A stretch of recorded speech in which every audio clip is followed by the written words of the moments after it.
Joram son of Ahab became king of Israel and Samaria in the 18th year of Jehoshaphat king of Judah, and he reigned 12 years.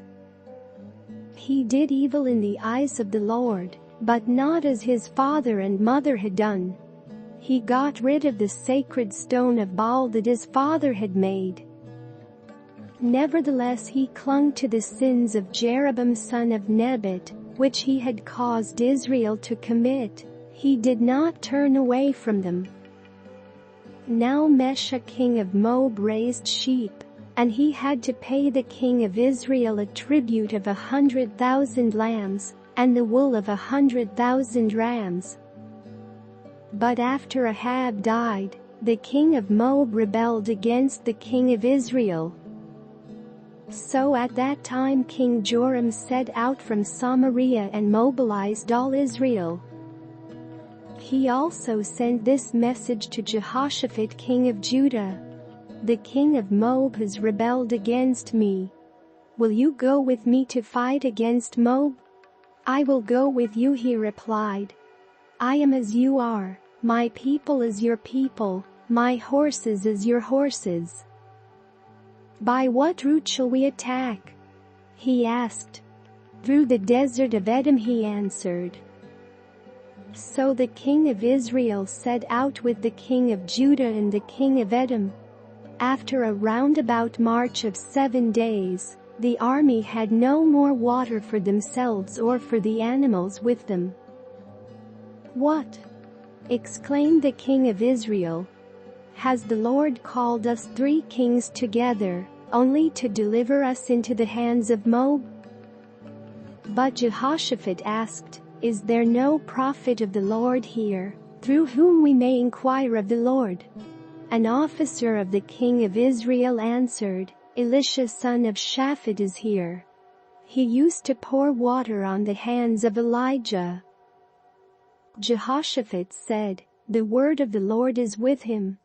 So the king of Israel and Jehoshaphat and the king of Edom went out to him. Elisha said to the king of Israel, "Why do you want to involve me?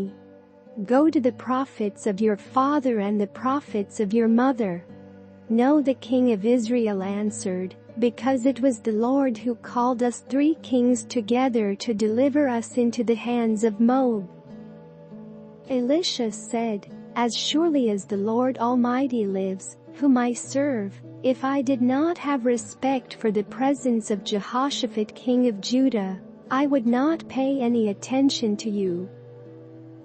But now bring me a harpist." While the harpist was playing, the hand of the Lord came on Elisha.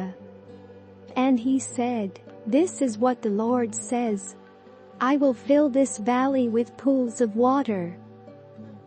For this is what the Lord says: you will see neither wind nor rain, yet this valley will be filled with water, and you, your cattle and your other animals will drink.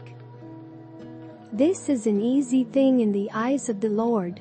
He will also deliver Moab into your hands.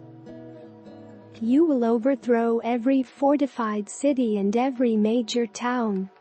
You will cut down every good tree, stop up all the springs, and ruin every good field with stones." The next morning, about the time for offering the sacrifice, there it was water flowing from the direction of Edom, and the land was filled with water. Now all the Moabites had heard that the kings had come to fight against them, so every man, young and old, who could bear arms was called up and stationed on the border.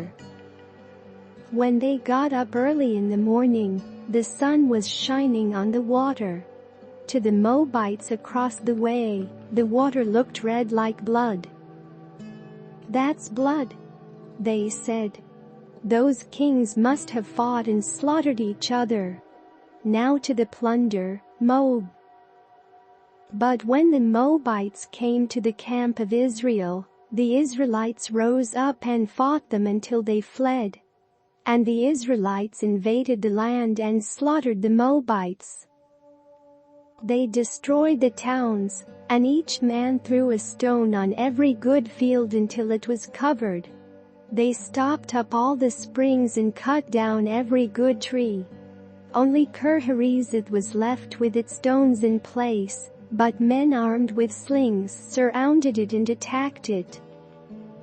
When the king of Moab saw that the battle had gone against him, he took with him 700 swordsmen to break through to the king of Edom, but they failed. Then he took his firstborn son, who was to succeed him as king, and offered him as a sacrifice on the city wall.